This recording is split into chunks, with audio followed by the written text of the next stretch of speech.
Greetings from the Millsaps Writing Program. My name is Megan Sales, and I'm here to walk you through submitting your writing portfolio and what's required in your writing portfolio.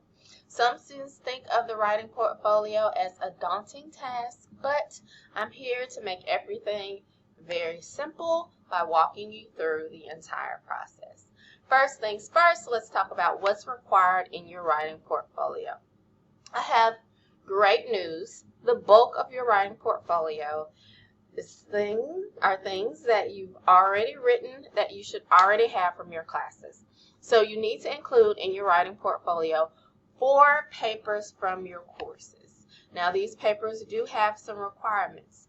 2 of them need to show your ability to cite sources and write in a documentation style like MLA, APA, Chicago, or ACS. Typically, you're going to have the works cited throughout your paper and then some sort of works cited page or bibliography at the end. So you'll need to show your ability to adhere to that documentation style. The other qualification for these papers is that they have to represent more than one division of the college. So they can't all be arts and humanities or all business or all science. You do not have to represent all 3 divisions, but there must be some mix. For example, if you are a business major and you have mostly business papers, at least one of the 4 papers you submit needs to be from another division, either science or arts and humanities, right? So if you have 3 arts and humanities papers, you need to have at least 1 business paper, or it could be a science paper. And for your sciences, remember they include social sciences such as education, sociology, and even anthropology is considered to be a science. Math is a science if you happen to write a paper for math. Lab reports also count as papers. So you could submit a lab report as one of these 4 papers from your courses. Then your wild card. This just gives you the option to submit something other than a traditional paper, even though you can also submit a traditional paper as well. But if you have a PowerPoint presentation, original artwork, or poetry, or creative writing that you've written and you like to submit, feel free to submit that as your wild card. You could even submit a resume or something that you've done for an internship. So the options are open there for you to submit something that shows your creativity or your communication style in a different way. So once you've collected your 4 papers from your courses and your wild card, you'll need to write a 2-page double-spaced paper called your writer's statement. This will introduce us to your portfolio and give you the opportunity to talk about yourself and your growth as a writer. So the idea for the writer's statement is that you discuss what you've learned in the process of writing these papers that you've collected in your portfolio and talk about how you've grown. Use actual examples from the papers that you include in your portfolio. You can also talk about your wild card, why you chose it, and what it represents as far as how you've grown in your portfolio as well. So that's it. Those are the 6 items in your writing portfolio. Your writer's statement, 4 papers from your courses with those requirements. They can't all be from the same division of the college, and 2 of them have to show your ability to write in a documentation style like APA, MLA, Chicago, ACS. Those are just the main ones. And then your wild card. Once you have all 6 of those items, you are ready to submit, so I'll show you how to do that now. So go ahead and just navigate to a browser and you can go to the Millsaps homepage. There are a couple ways to get to Anthology Portfolio where you will be uploading your documents. Anthology Portfolio is also known as Chalk and Wire, so if you see Chalk and Wire, you'll know that it's the exact same system. So go to Students, And once you land on the student resource page, there is a link for you to get to Anthology Portfolio or Chalk and Wire, same thing. So click here, it says Chalk and Wire Login for Writing Portfolio and Senior Portfolio. Now you've landed at the login page. You can go ahead and type in the handle of your email address. Your full email address also works as well. And then your password. If you have trouble logging in or forgotten your password, you can use the Forgot Your Password link here, or you can always email me at sayleml@millsaps.edu, and I'd be happy to assist you in logging in.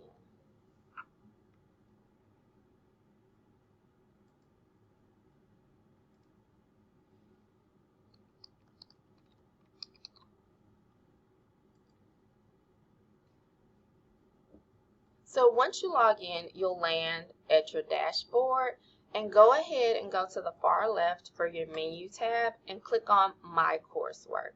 I have an extra step here, but you should be able to go directly to My Coursework. You won't have as many portfolios as I do, but you can go ahead and click on New Portfolio here.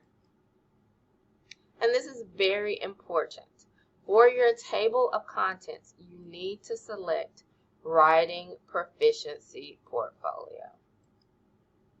Now, if it shows an option for department, leave department unassigned, or make sure it's unassigned. Otherwise, you won't be able to select Writing Proficiency Portfolio. And if this is not right, it won't come to us and we can't assess it. So you can't just create any portfolio. You actually have to have a table of contents that says Writing Proficiency Portfolio. And you'll see why in just a minute. So you can go ahead and name your portfolio.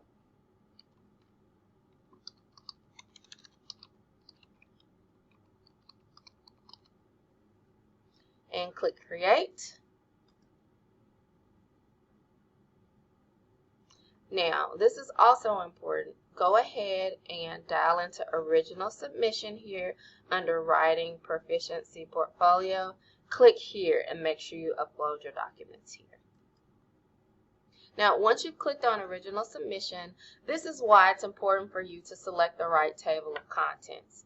So once you've selected the right table of contents as Writing Proficiency Portfolio, you'll receive the instructions here that note what you need to submit, and you'll be able to submit to the Writing Proficiency rubric pool. You can't do that under a different table of contents. This is set up so that your portfolio gets sent directly to us for assessment with a specific rubric. And I'll go over the rubric in a minute. It's just a basically a way that we will be assessing each portfolio. So when you're ready to upload your portfolio, you click on Add Content and then Add File. Then click on Insert Content here. Now, I haven't had a lot of success with students trying to upload directly from Dropbox, OneDrive, or Google Drive using these buttons to the right. So I recommend that if your files are on Google Drive or Dropbox or some other cloud, you go ahead and download those documents to your device to upload directly from your device using this button here, Choose Files.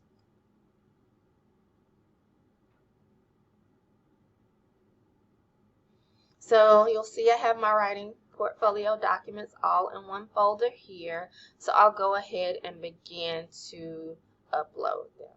So I just double click, or you can click Insert, or you could even drag and drop. Let's get these files added.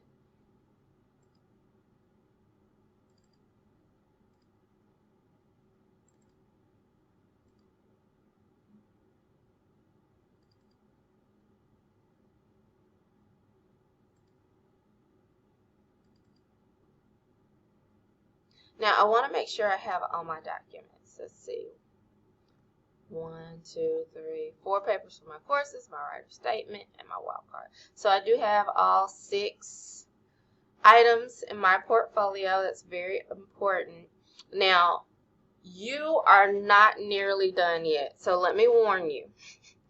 Chalk and Wire is not an intuitive system where you can just click on things and now it's there and it's uploaded and you're done. No, you have to click here on Insert Files to attach these files to your portfolio. And then, and only then, can you click Submit. And you must click Submit, not just once, but twice in order to get the documents to us. So I'm going to click Insert Files here.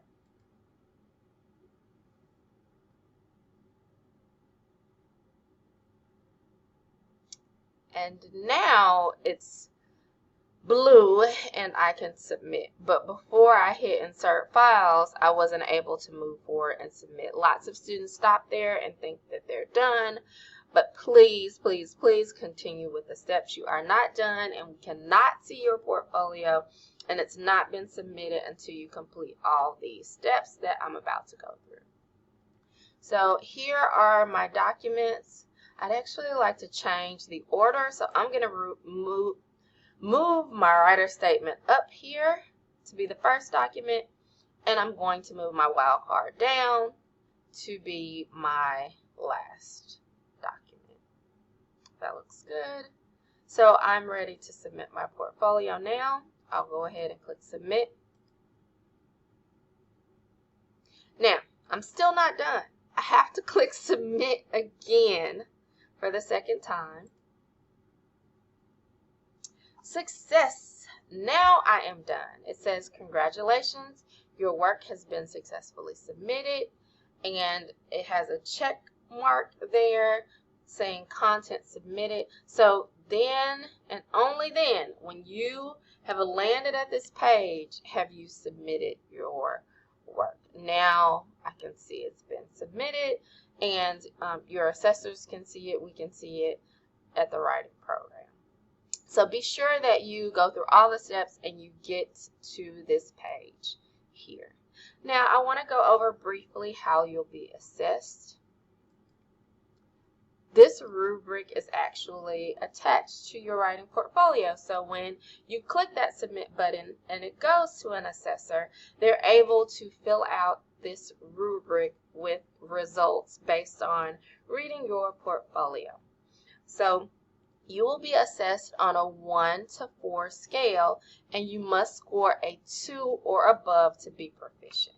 If you are not proficient, you will receive an email and we will work closely with you to attain proficiency. So no worries there. That's part of why we want you to submit at the end of your sophomore year so that we have time to work with you so that you can become proficient.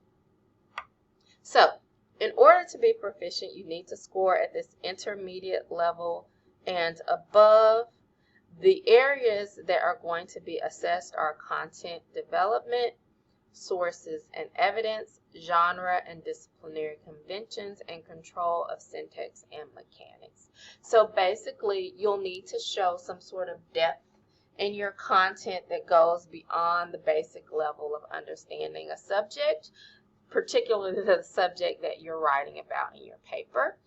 Then for sources and evidence, you'll need to this is where those 2 papers that are written in the documentation style come into play. So you'll need to show that you can actually adhere to that documentation style and follow all those rules. And then for genre and disciplinary conventions, remember you're writing in an academic setting, so we'll need to see a paper that adheres to those academic guidelines and expectations. And then for control of syntax and mechanics, this is where your grammar comes into play, particularly if there are issues with your sentence structure. Maybe there's so many sentence fragments or run-on sentences that we actually can't understand what you're trying to say. If it interferes with the meaning or the meaning that you're trying to communicate in your paper, that's where you would fall below a 2 and have to revise in order to be proficient. So if you fall below a 2 in any area, you will need to show proficiency in the areas that you fall below a 2, and we will work with you to revise papers in order to do that, or show that you're proficient in some other way. But we'll come up with a plan if that is the case. And you'll see at the mastery level for your content and development, you'll be showing, appropriate, relevant understanding of the subject matter, skillful, high quality use of your sources. That means selecting the right sources for the discipline that you're writing in, and also doing that successfully in a documentation style at an academic level for a paper. And then, of course, with your grammar, it's not just the sentence structure, but also the words that you use. All these categories kind of flow together because the words that you choose are going to show whether or not you're writing at an academic level, right? And so that's all part of your syntax and your mechanics, and all these things really work together to produce what we're expecting of you at the college level in terms of your papers. So that is how you'll be assessed. If you have any questions at all, go ahead and email me at sayleml@millsaps.edu, and I will be happy to respond to any questions, comments, or just general things that you may have issues with relating to your writing portfolio. Email me and let me know, and happy portfolio writing and submitting. Bye.